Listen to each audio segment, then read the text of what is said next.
Hi, everybody. Thank you very much for coming today.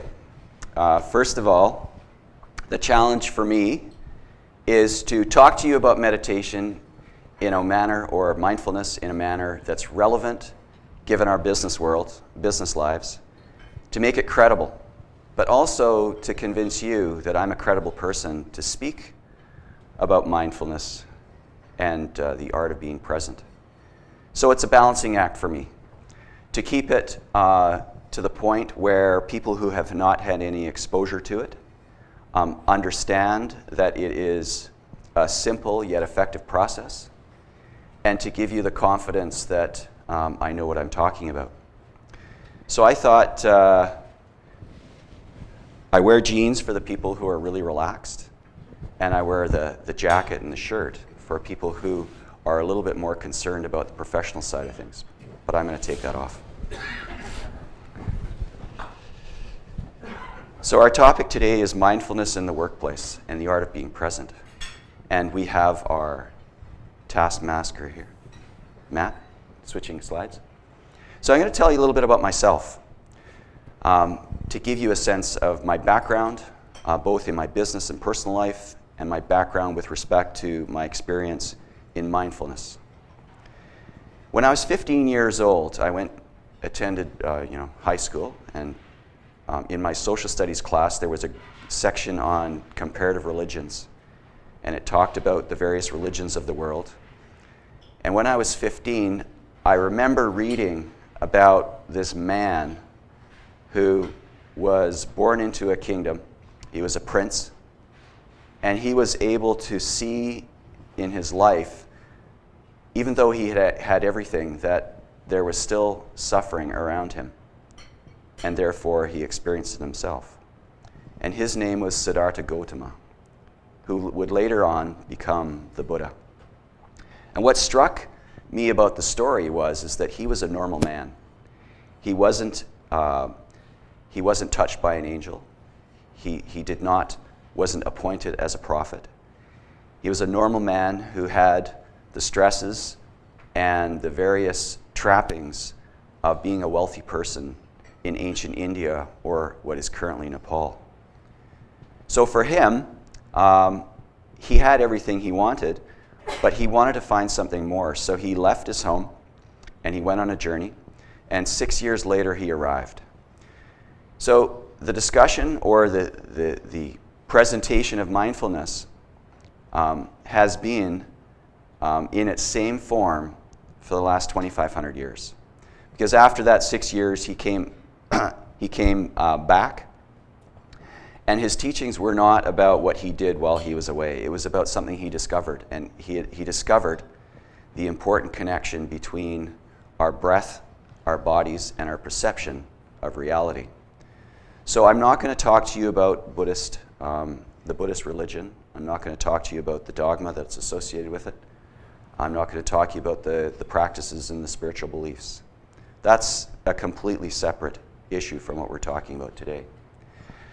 So I've been in the insurance business and financial planning business for almost 30 years. I came back after traveling the world for 5 years, during which time I spent almost 2 years in India. I spent 2 years in Australia, a year in New Zealand, and then there was additional time that I spent in Southeast Asia. And my time away was dedicated to finding the different teachers in the different schools of philosophy and studying with them. So therefore, I lived in the Himalayas, in an ashram, and had a guru. I went to Thailand, lived in a monastery, and sat with the monks there, and did everything that a monk does. I did the same in Australia, I did the same in New Zealand, and when I came back, I was a completely different person.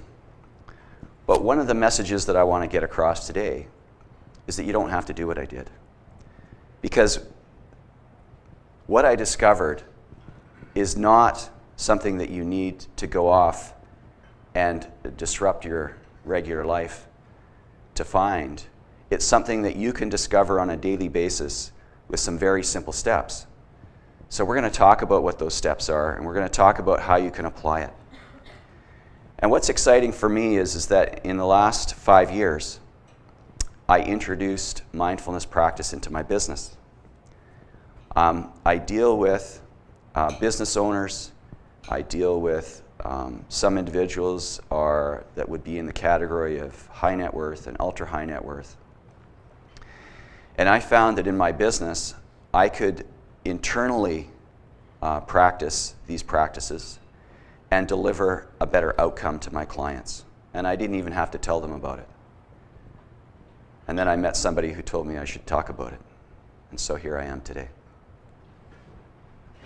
So I traveled around the world to give you a sense of what I do today for fun. I have 3 kids. I have a beautiful wife. We live in North Vancouver. I'm a mountain biker. I'm a long-distance ultra runner. In September, I ran across the Grand Canyon with a friend of mine, which is 35 kilometers in 7 3/4 hours. And since early 2000, that's been a passion of mine. So when I talk about meditation, I talk about mindfulness, I'm not talking about pigeonholing anybody into a certain way of life or thinking. I'm talking about integrating something very valuable into your life and making everything more meaningful. So the last thing on the list is meditation. I do mindfulness meditation every day. I have for the last 35 years. I've done it in different forms. I've done it with different levels of consistency. I've used different techniques. But I think I found one that's really simple and one that I use every day. And I'm going to share that with you today. So one of the things about integrity is that when we have a certain value system and belief system, it's nice that we can express that in every part of our life. And so for me, this statement encapsulates what I try and do in my business. I consider myself a continuity advisor, somebody who provides advice on continuing their financial affairs, their business, their wealth, transitioning it to the next generation, transitioning it to employees, transitioning it in the event of an adverse consequence. So for me, the idea of moving and leading a fundamental shift from unconscious entrepreneurialism to enlightened continuity is something that I feel really passionate about. And unconscious entrepreneurialism is that attitude or feeling that everything has to be measured by ROI. And there comes a point in life, and I'm finding that with more and more clients that I speak to, particularly with the high net worth, ultra high net worth individuals, that one of their biggest concerns is how do I shift this massive amount of wealth or any amount of wealth to my kids without ruining them? So the entire thinking shifts from how do I make more money to how do I want to be remembered? What can I do during my life so that my kids look back and they say, wow, that person was, my father was really wise, my mother was really wise, and not just a good businessman. So that's where I spend my days. So today we're going to cover being present, what it is, what it means. We're going to talk about mindfulness. We're going to talk about what is a mindfulness culture?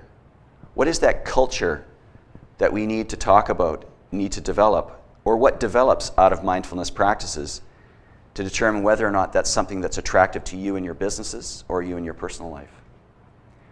I'm going to cover a mindfulness practice, and I'm going to ask that you all participate. If you don't feel comfortable, you can sit with your eyes open and watch. It's not going to be long. But part of the value of this is getting an opportunity with your peers in a safe environment to do an experiment. Once you have this basic understanding and technique, even though it's very quick, you can do it at any time. So I'd encourage you to give it a try. We're going to talk a little bit about the science. I'm going to talk about mindfulness in the workplace, what it can look like, the benefits that are derived from that. And I'm going to talk about how it's impacted Cove Continuity Advisors, which is my business. And I'll give you some information about what my team, my employees have to say about mindfulness and the incorporation of that in our business. And I'll also share something with you on a very personal level. My daughter, 21 years old, beautiful young lady, came home crying on Saturday night. She had just broken up with her boyfriend of 2 years. He is a wonderful guy. She felt just awful that he would break up with her. What was wrong with her? We've all gone through this process of exploring in a disappointing time, what is it that we've done to contribute to our current situation? So I'm going to tell you a little bit about what happened in the last week with her, specifically how mindfulness played a role in her life. Good. So I thought that I would just share this with you. This is a piece from 60 Minutes. Anderson Cooper did a mindfulness article or mindfulness piece on 60 Minutes, and I've extracted a few of the excerpts from it in order to share it with you to give you an idea of the scope of this exercise. Our lives are filled with distractions. Email, Twitter, texting. We're constantly connected to technology, rarely alone with just our thoughts, which is probably why there's a growing movement in America to train people to get around the stresses of daily life. It's a practice called mindfulness, and it basically means being aware of your thoughts, physical sensations, and surroundings. Tonight, we'll introduce you to the man who's largely responsible for mindfulness gaining traction. His name is Jon Kabat-Zinn, and he thinks mindfulness is the answer for people who are so overwhelmed by life, they feel they aren't really living at all.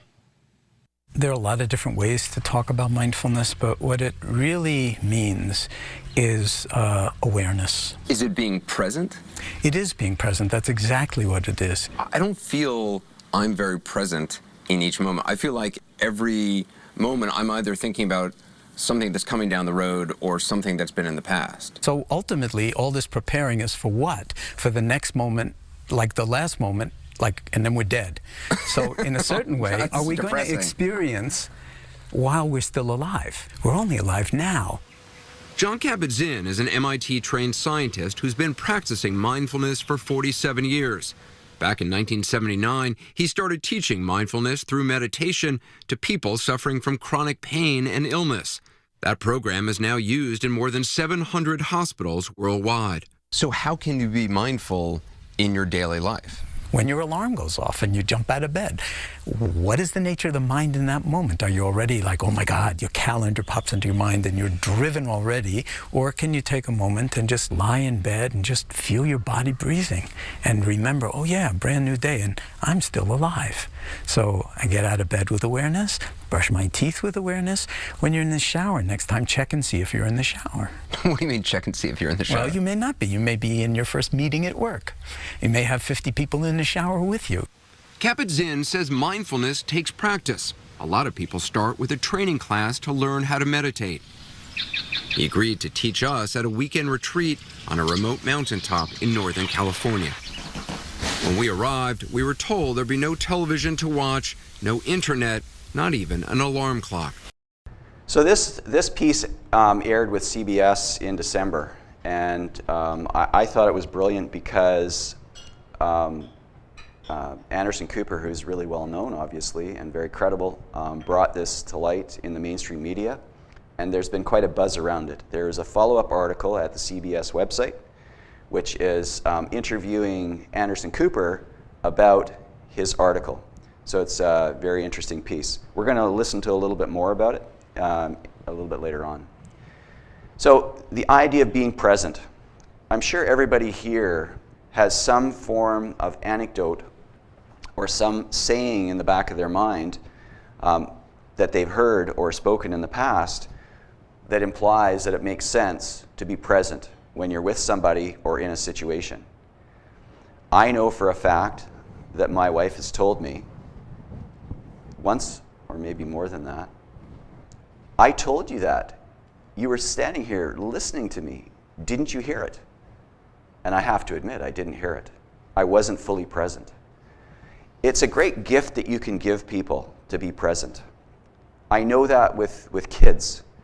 I got really bored of watching cartoons, and I got bored of playing with cars when my kids were smaller.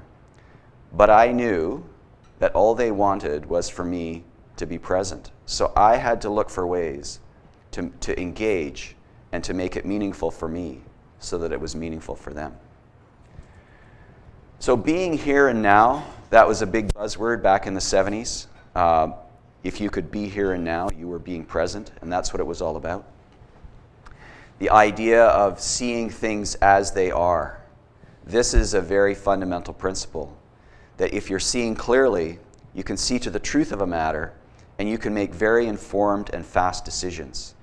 There isn't that mental tape going on in the back of your mind giving you commentary about a whole bunch of other things that are unrelated to what you're looking at or what you're experiencing.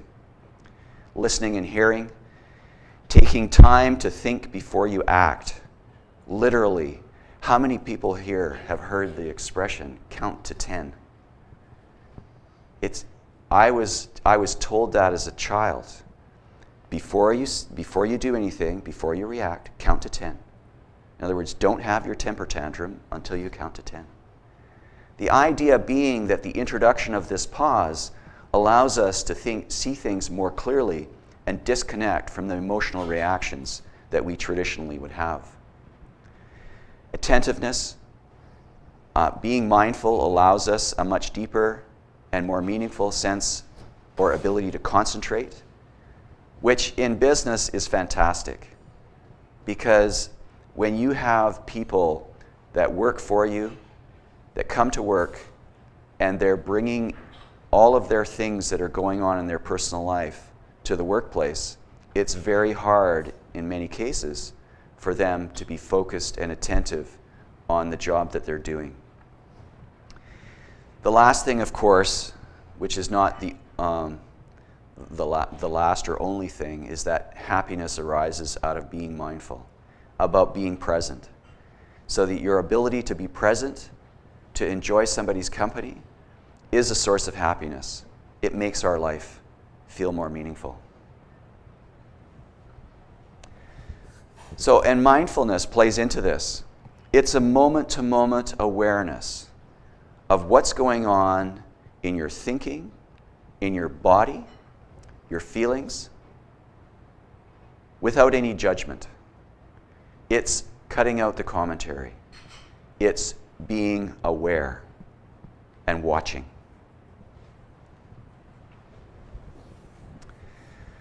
So when it comes to mindfulness practices, or it comes to being present, mindfulness practices are where the rubber hits the road.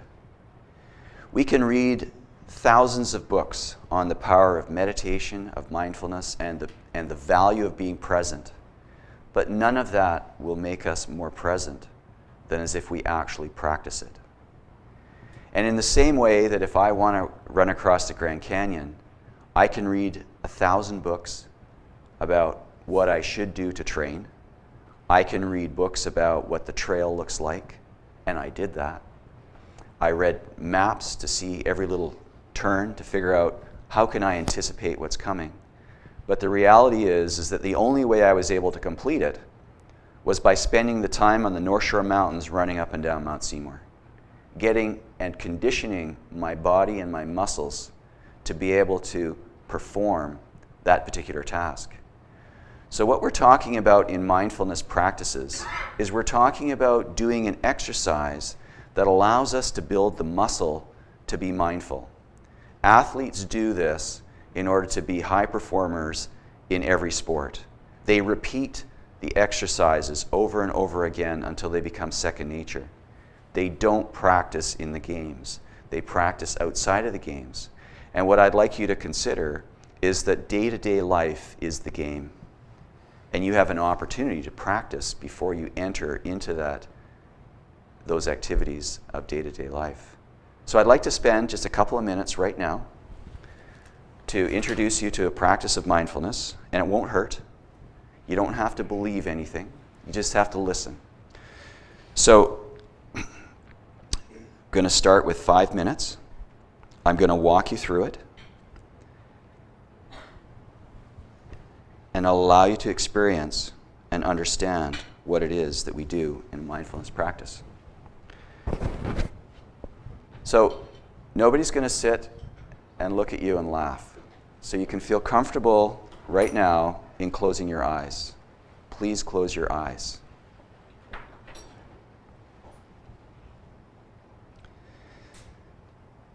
Now, as soon as you close your eyes, actually long before you close your eyes, there is a narrative going on in your mind. There are thoughts. We're not going to concern ourselves with those thoughts. What we want to do right now is we want to find a place in our body where we can have a direct physical sensation of our breath coming and going. So a couple of places to look for this include the tip of your nose, where air passes through your nostrils, in and out.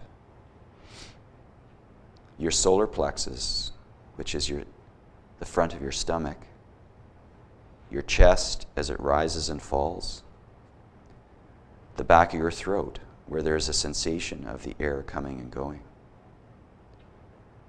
You can pick any one of these locations, whichever is most obvious.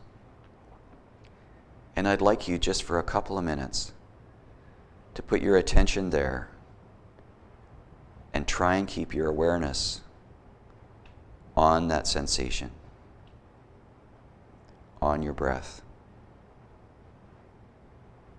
If you're new to this and it feels awkward and you have thoughts coming and going which are questioning what you're doing, just let them come. No thought is a bad thought. But at this particular time in your life, you're not going to listen to them. You're going to sit with your eyes closed and you're going to watch your breath. And you can do this with confidence that a positive result will come out of every time you close your eyes or watch your breath. Our breath is our anchor point. This is practice because we're shutting off the input of our senses to focus. But in reality, the practice will continue when our eyes are open. Whenever we remember, revisit your breath.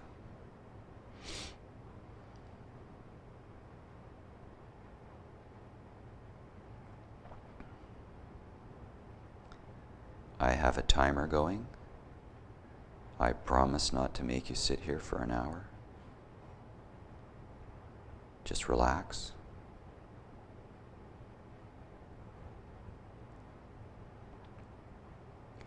And feel good that you're doing something very positive, very beneficial for yourself. And watch. When your mind wanders, gently reel it in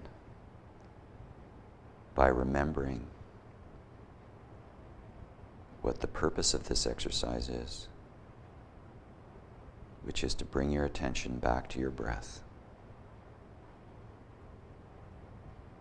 If your breath is irregular, don't worry. If your breath is shallow, don't worry. Above all, don't panic.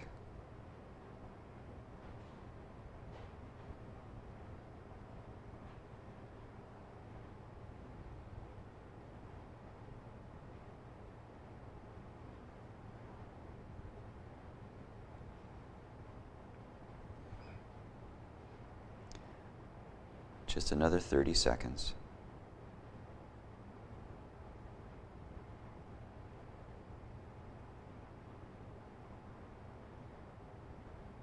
And just before we finish,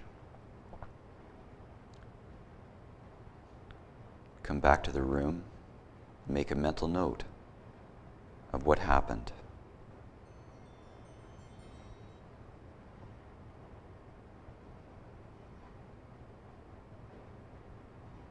And open your eyes. So you've just experienced a mindfulness practice. This has been done by practitioners for thousands of years. And what's interesting is it's not more complicated than that.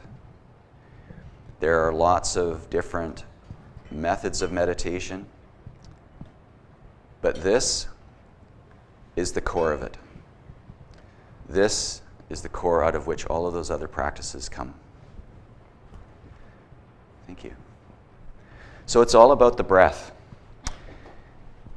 Whether you're sitting, whether you're walking, whether you're lying down, or whether you're standing, it's always about the breath.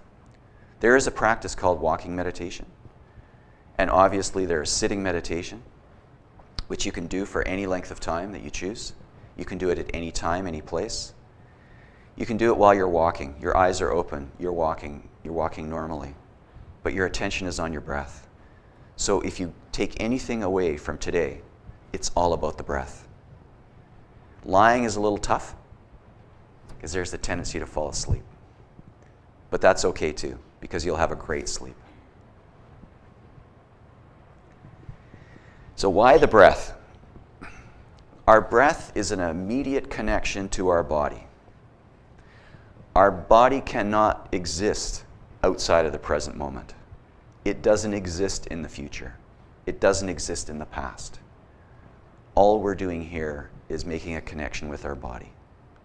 And this runs contrary to a lot of people think about meditation, thinking that meditation and mindfulness is the ability to go off to some fantastic place and have some experience in our thoughts or in our mind. So in this case, we want to have a direct experience of our body.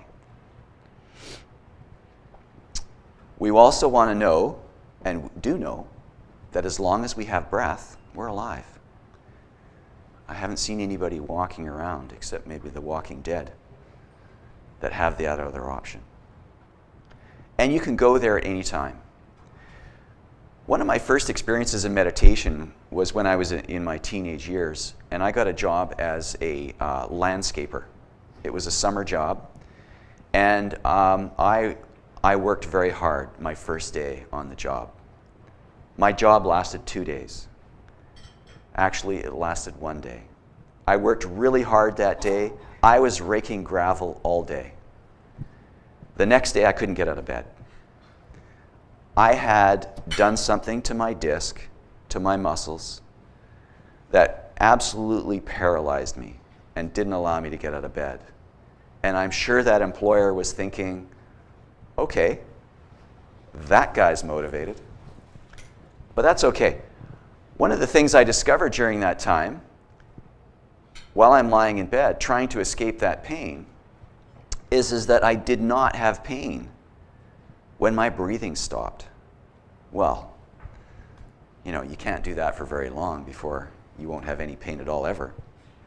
But the reality is I lay there and I watched my breath, and whenever my breath stopped between the inhale and the exhale, there was no pain. For me, at that time, it was pretty profound. It took me 3 days to recover after that accident. And that back problem has come and gone throughout the years, but to this day, I can sit down, I can meditate and watch my breath, and it will go away. So that's a tremendous connection between our bodies and our body and our consciousness or our awareness. And we can go there anytime. So there's lots of stuff in the media today. There is a tremendous amount of science. There is documented proof or evidence that mindfulness practices help people recover from cancer more quickly. There are lots of ways that mindfulness is being incorporated into the boardroom in corporate America, into classrooms, in schools, into hospitals to fight pain, into cancer therapies.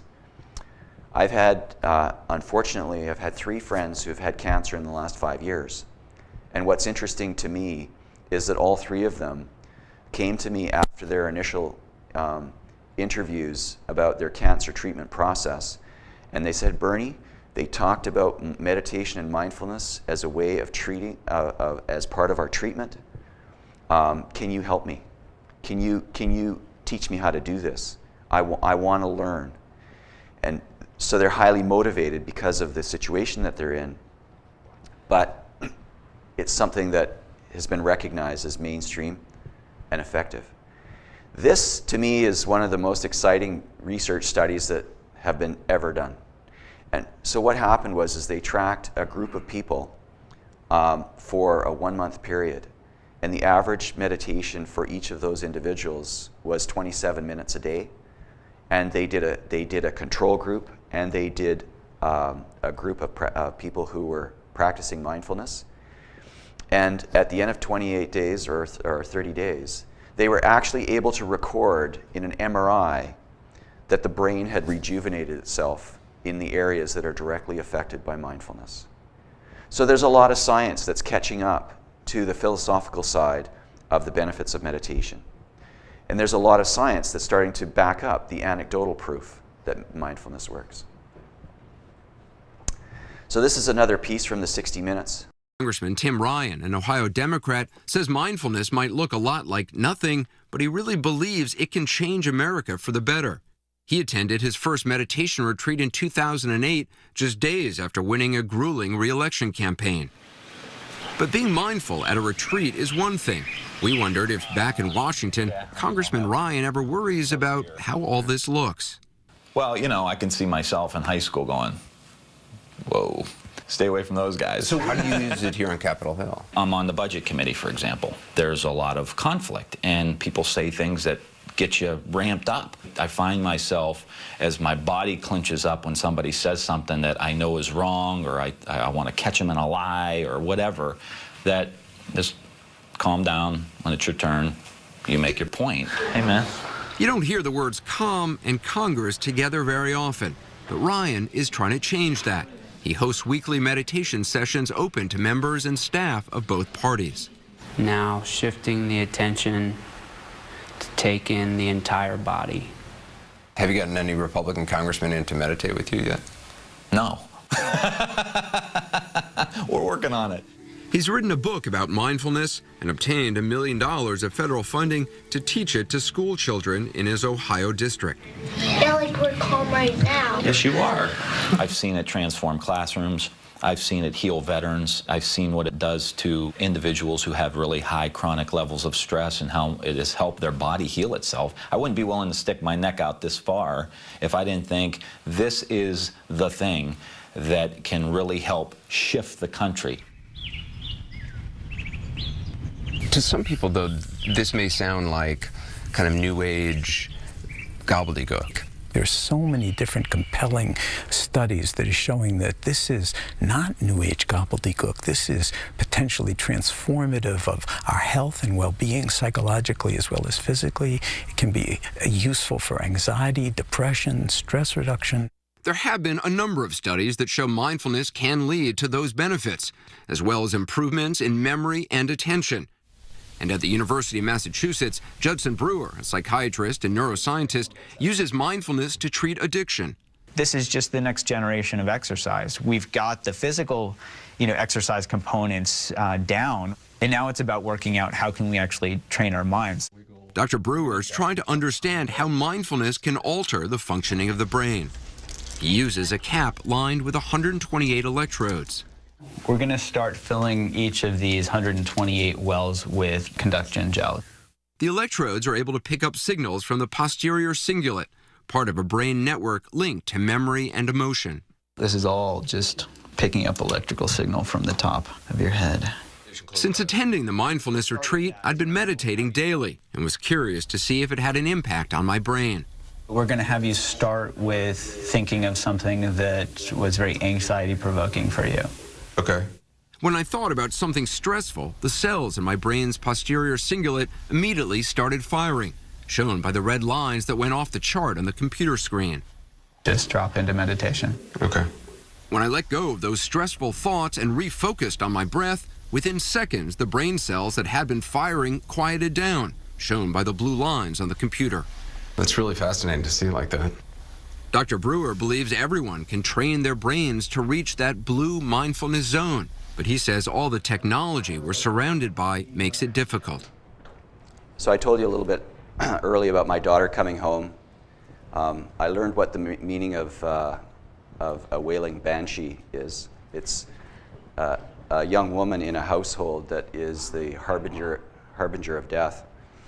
That's the definition of it. And I thought we had one in the house when she came home that night. And so as she sat on the bed, I got up, Christy and I, she came into our bedroom. We got up, and she sat at the end of our bed, going into this deep sobbing, then backing out of it, rationally thinking about why this is a good thing, then diving into this space of why it's such a bad thing. And I rubbed her on her back, and I just said, okay, Nikki, just take a breath.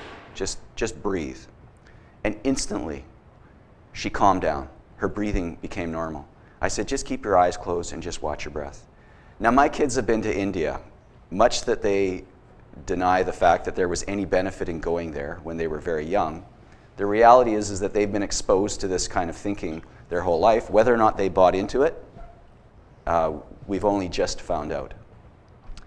So we're able to get my daughter through this first night of tragic events, and she goes back to Victoria, where she's going to UVic, and she sends my wife a text yesterday, and I just want to read it to you.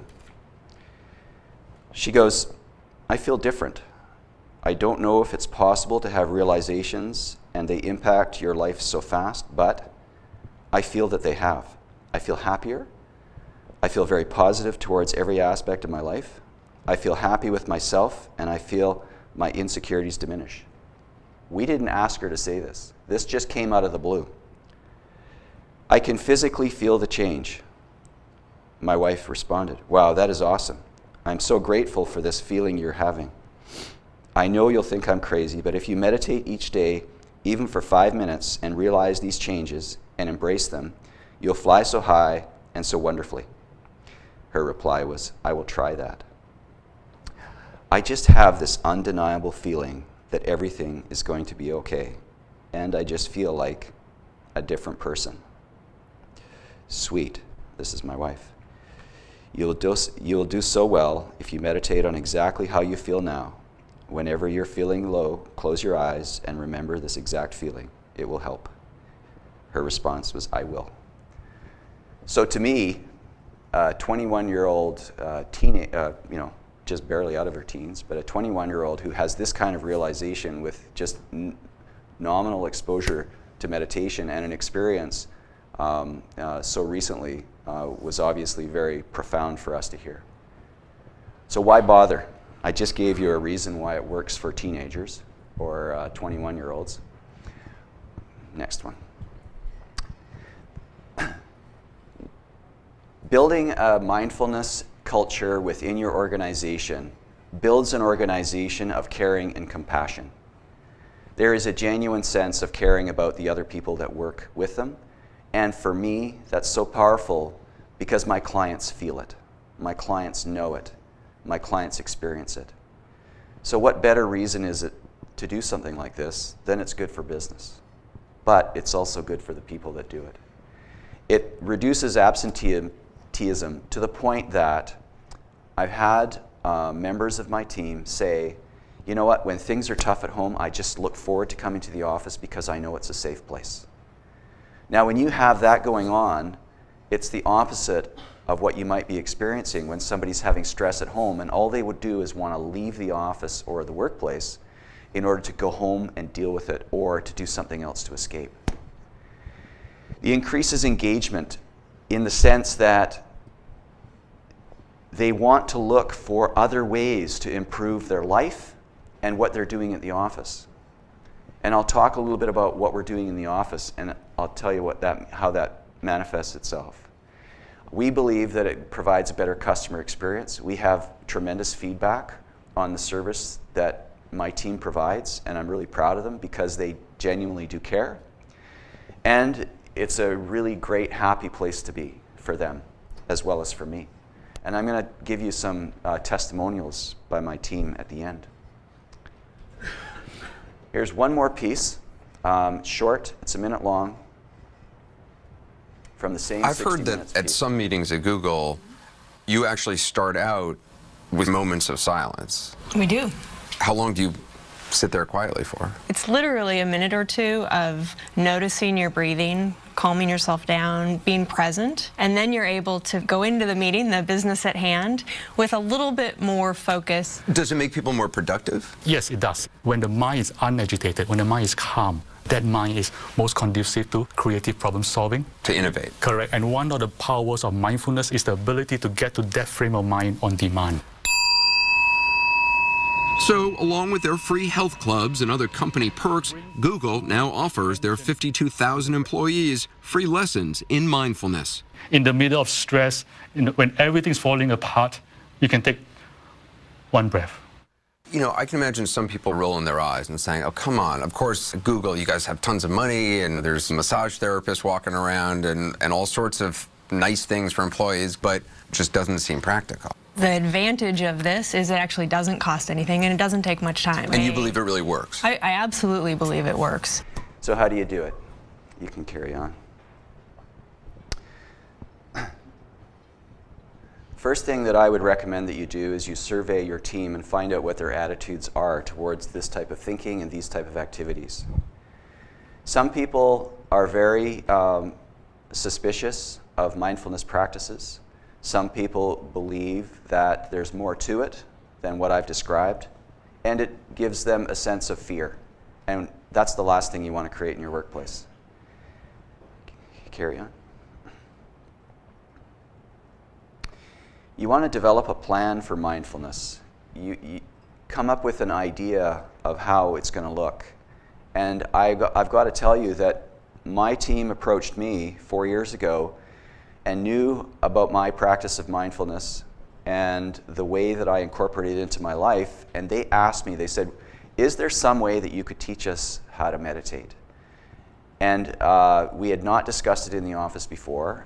And I said, absolutely. I said, how can we do this so that it's productive? How can we do it so that it's constant? How can we do this so that it is something that we can build into our regular work life? We have Monday morning meetings, and so I said, all right, what about if we meditate for 10 minutes at the beginning of our Monday morning meeting? And they said, well, that's a great idea. We'd love to do that. And I said, but there's one thing you have to do in addition to that, and that is you have to come up with a book that we can read from for 10 minutes so that after you've created this space of mindfulness, that you are absorbing something which inspires you, as opposed to diving straight into the nuts and bolts of our business. So they picked a book. We've gone through probably half a dozen books. Everybody takes turn reading from them. Some people miss and another person reads. But the bottom line is they choose the book, they choose the topic, and they have created this thinking process which views the office in the light of mindfulness and also the books that they're reading. So Infinite Possibilities was one of them. The Secret was another one. But whatever they want.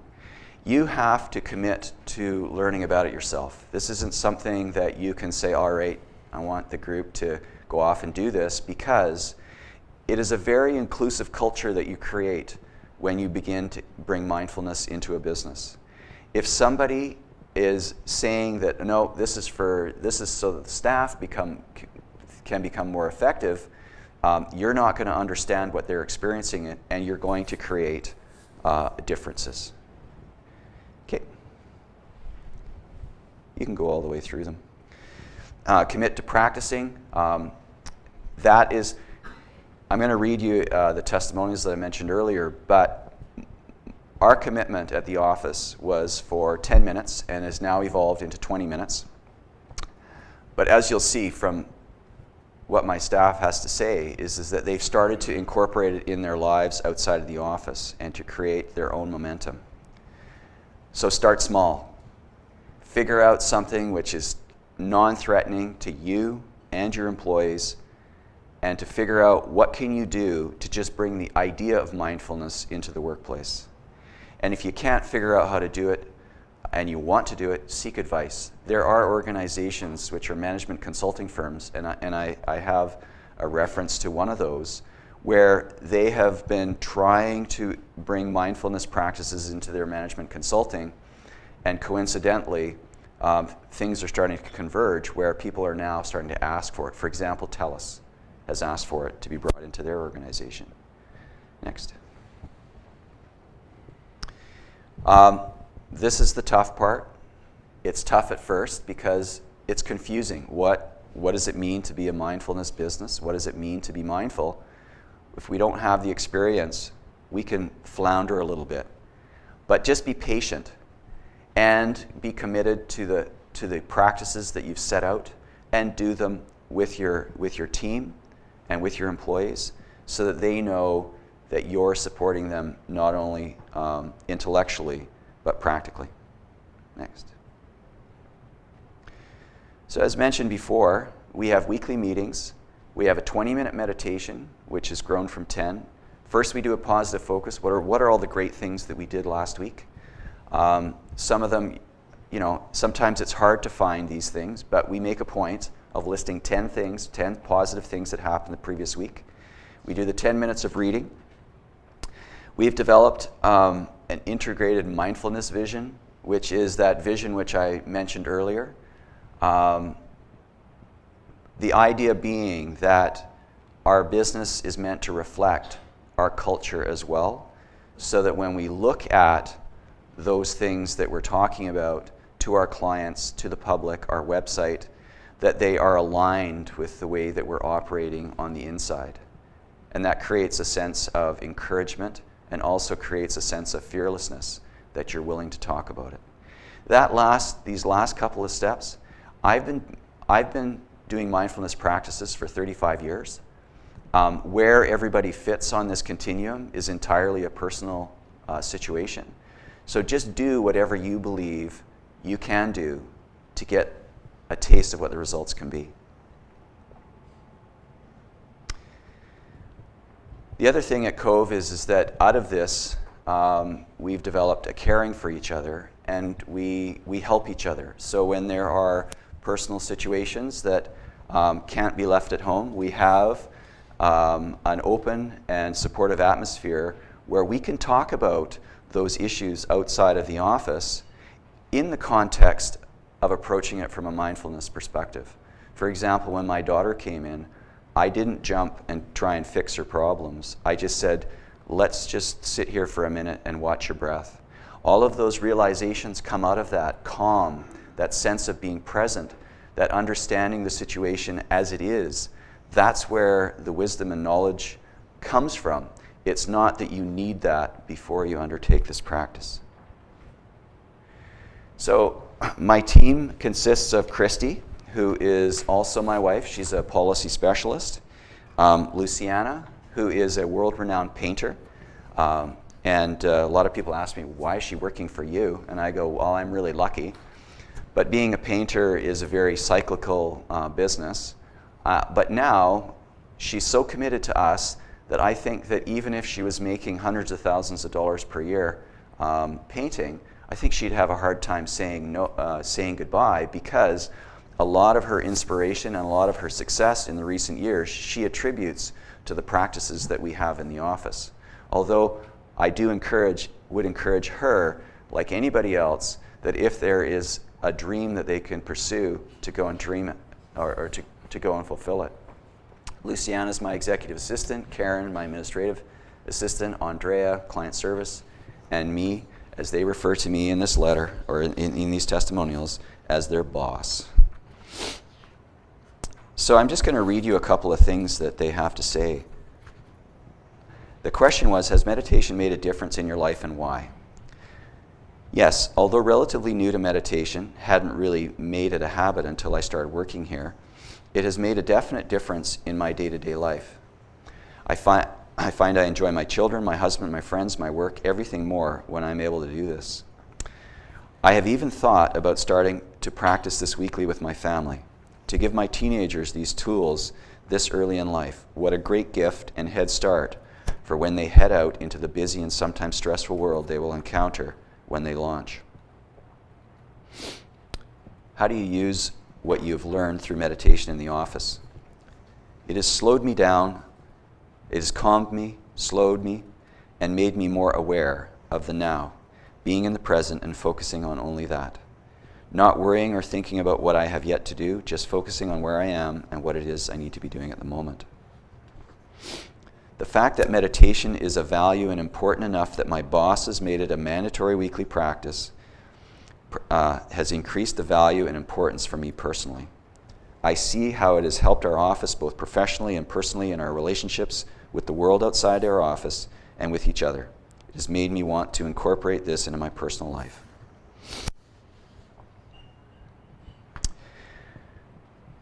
Christy, how do you feel about the fact that we've incorporated meditation into our office culture?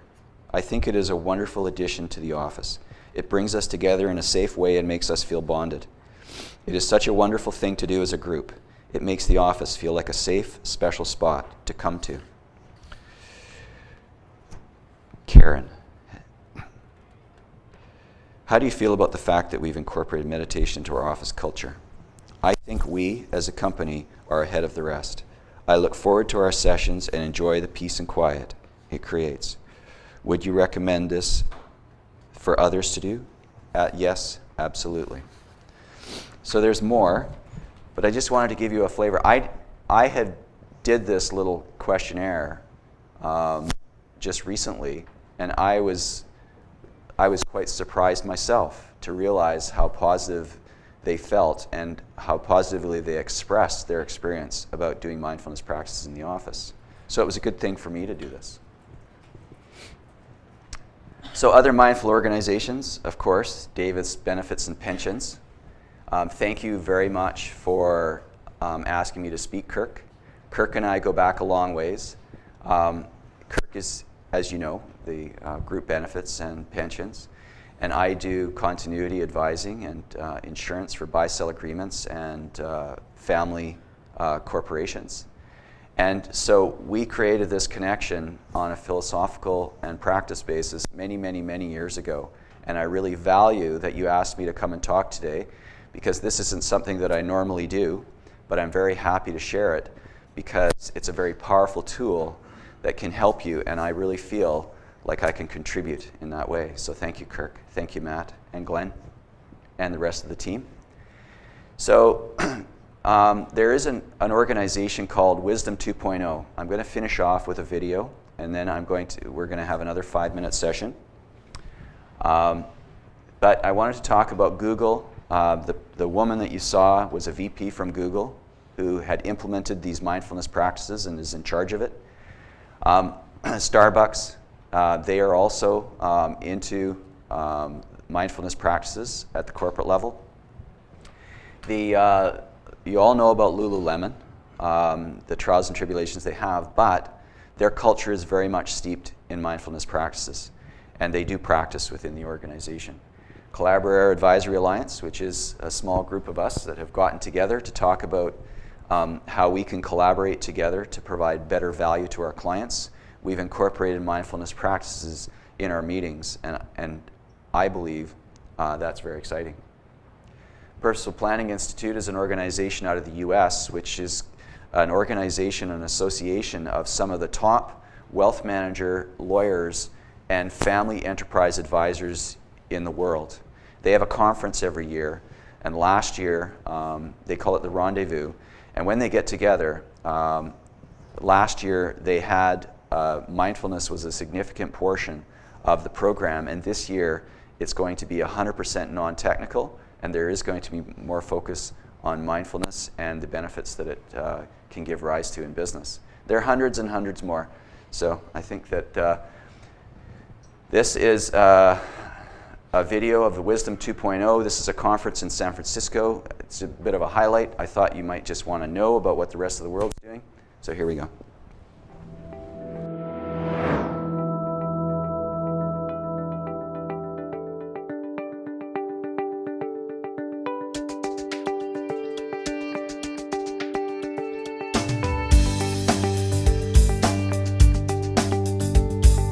So this is a conference about mind-body connection, right? About wisdom, about consciousness. And this is also a conference about technology and the role that it's playing in our lives today. We come to events like this, not only to hear great talks and great sessions, which hopefully we'll have, but to also have an experience in community of what it means to live wisely and compassionately and mindfully in a culture where that seems to be more and more difficult to do. It's so nice to stop and be present and mindful about what's going on around us, who we're actually making deeper connections with, and not racing through my day mindlessly. So this has been a great reminder to just slow down and be in a moment and really enjoy. No question that mindfulness and meditation are no longer vaguely new agey, vaguely flaky, definitely Californian. They are now mainstream. The more technology we have and the more interactions we get on those social networks and hundreds of emails a day and text messages, the more we need to slow down. We don't talk about winning at all. We talk about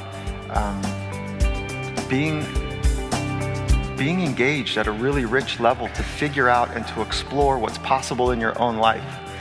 And if you get enough people resonating in an organization, the after effect is winning. It just happens.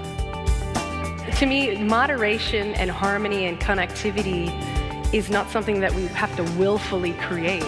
It's where we arrive when there is healing and when there is connection and when there is safety created and vulnerability allowed to be had. If we can make downtown Vegas, a place voted probably by many as least likely to succeed, if we can make downtown Vegas a place of inspiration, entrepreneurial energy, creativity, innovation, upward mobility, and discovery, and all that good stuff, if we can make that happen in downtown Vegas, then hopefully that'll help inspire other communities and cities to reinvent themselves. Much more important than what you achieve is the awakening within you, the awakening of consciousness, knowing who you are beyond all that, knowing what we could call the transcendent dimension to who you are. I've been totally blown away by the types of people that I've met and the sessions that I've been able to attend. I came in here not quite knowing what to expect, but it totally exceeded any expectations I could have had.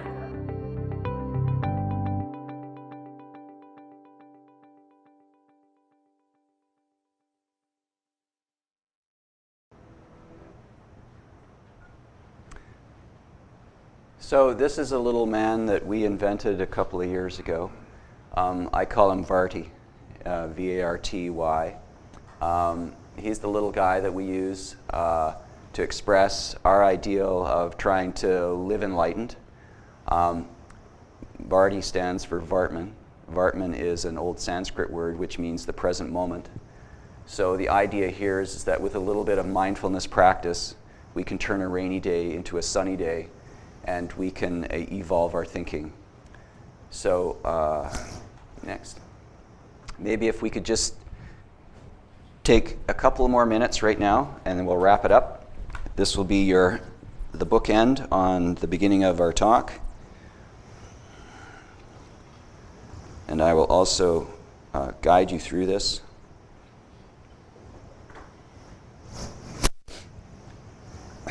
So once again, we're revisiting our breath. We've had an opportunity to learn about mindfulness, the value of mindfulness, but it all comes down to what we're doing right at this moment.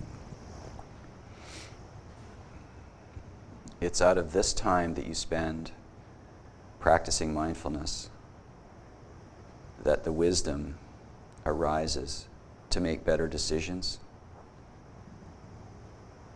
to understand what it is that creates productivity, harmony in the workplace and in your life. So bring your attention back to that place in your body that you felt connected, whether it's the tip of your nose, the back of your throat, your solar plexus, your chest rising and falling. Just connect with your body.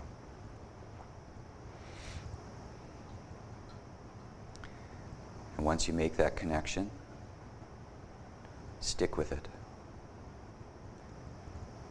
When your attention wanders to the sound of the air conditioning, to the sounds in the room around you, to the temperature in the room, to your thoughts. When you see your attention wandering to any of these, or the million more distractions that can arise, gently pull your attention and awareness back to your breath. If you have a brilliant thought, a sad thought, a negative thought, a positive thought, let it go. This is not the time to work out issues, to find solutions, to be creative. This is time to just be. To be quiet and attentive to our breath. Our breath is our anchor point. It's always about the breath.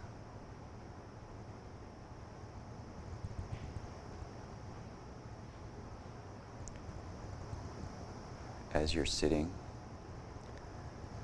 doing this mindfulness practice, if you feel a sensation in your body or uncomfortable, it's okay to move, but before you do, be aware. Make a decision to move. We're moving away from the automation of our reactions. There is no right, there is no wrong. There's just the breath.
So on both occasions, we sat and we watched our breath and whatever else went on for 5 minutes. So I want to thank you. The 5 minutes is up. Please open your eyes. I want to thank you very much for participating today.